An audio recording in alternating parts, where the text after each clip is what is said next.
It feels like creative AI is just everywhere, right? All of a sudden, it's making music, it's making images, it's writing text at this absolutely mind-boggling scale. And that sparked a lot of excitement, for sure, about new artistic frontiers, but also this really deep fear about what it all means for human creativity.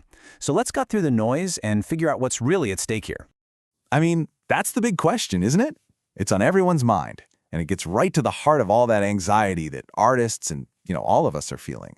But what if we've been asking the wrong question this whole time? In this explainer, we're going to try to reframe this whole debate and move beyond a simple humans versus machine showdown. So to get there, we've got to first understand what we're actually asking these AIs to do. We're not trying to build a conscious being here. We're trying to do something else entirely.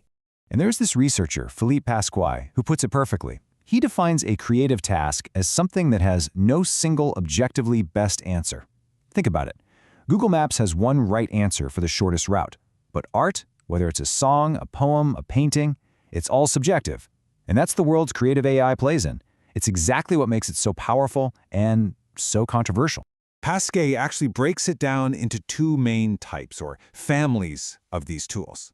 So on one side, you have co-creative partners. This is like having an AI bandmate jamming with you live on stage. It's a real-time collaboration. But on the other side, and way more common today, are the creative assistants. These are the tools where you type in a command, a prompt, and they spit something out for you. And this difference is absolutely crucial because one of these families has pretty much taken over the entire conversation.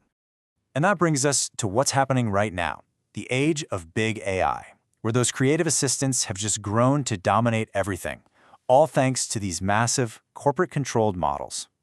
Oh yeah, you know the big names, right? Midjourney, Suno, ChatGPT. These tools got huge by training on just staggering amounts of data that they scraped from the internet. They basically just hoovered up all the art and music and text that humans have ever uploaded.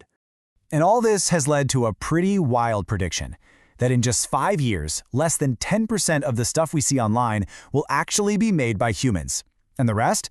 Well, it'll be a flood of what some people are starting to call AI slop, just endless algorithmically generated content. And you can probably guess, this model has kicked up a whole storm of issues.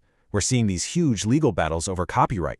We're asking fundamental questions like, who even owns this stuff? And we're seeing models that just reflect and even amplify the biases that were hidden in the data they were trained on. But to really get to the bottom of this, we have to look at how we talk to these big AI models. And it all comes down to one thing, the simple text prompt. It seems super easy to use, but it comes with some serious hidden costs. And that leads to a huge question. If all you did was type a sentence, are you really the artist? Here's the kicker. In most places, the law says no. Just typing a prompt doesn't give you the copyright or make you the true author of whatever comes out. And it's not just a feeling either. One study found that even when these prompt tools helped beginners get, technically better results, a full half of them felt totally disconnected from it. They didn't feel like they actually made the thing. It wasn't theirs, And this big data way of doing things, it has some serious blind spots. For example, the major image models are consistently terrible at creating proper Arabic calligraphy. And why is that? Turns out the AI was trained on a ton of old 19th century European paintings where the artists just faked it. They didn't know how to write Arabic, so they painted pretty squiggles that looked the part. So the AI learned the bias, not the art form. It produces these beautiful but completely meaningless shapes. Okay, so is that it? Are we stuck with this? Well, no. There is another way. It's a whole different philosophy, and it's not centered on scraping the entire internet, but on an artist's personal creative world. They call it the small data approach. All right, so let's put these two side by side. It's a night and day difference. Instead of a one-size-fits-all model trained on everybody's data, controlled by some giant corporation, the small data model is trained only on an artist's own work. It's personal, it runs right on their own machine, and the goal isn't to create generic stuff, but to amplify a unique, specific, artistic voice. And the cool thing is, this process is actually pretty straightforward.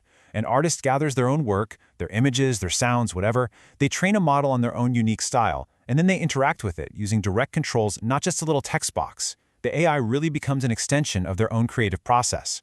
And this small data idea, it hits the nail on the head for what a lot of artists are actually saying they want. They want control over their own data. They want to keep their life's work out of some corporate cloud. And they want tools that don't force them to become software engineers just to use them. Okay, so this all leads us to the biggest question, the real heart of the matter. This isn't just about what tools we use. It's about the entire world we're building for the future of art. Look, this whole debate isn't about being pro-AI or anti-AI. That's a total dead end. The real debate is about power. It's about intention. Are we building tools that pile up all the creative power into the hands of a few tech giants? Or are we building tools that actually empower individual artists? Like Pasquier says, at the end of the day, these are just tools. But the problem is, right now, it feels like we're not really being given a choice. This one model of AI, the big AI model, is being pushed on us like it's the only way forward. So, what's the alternative to everything being owned by a few huge companies? The idea is something called an AI commons. You know, just like we have public roads and public libraries, the argument is that the basic building blocks for AI should be a public good, open, accessible, and not locked behind some corporate paywall. So when you strip it all away, this is what the whole fight comes down to. Creative AI is a profoundly powerful new tool, kind of like the printing press or the camera was. And the fight for the future of art? It's really a fight over who gets to design this tool, who gets to control it, and whose vision of creativity it's ultimately going to serve.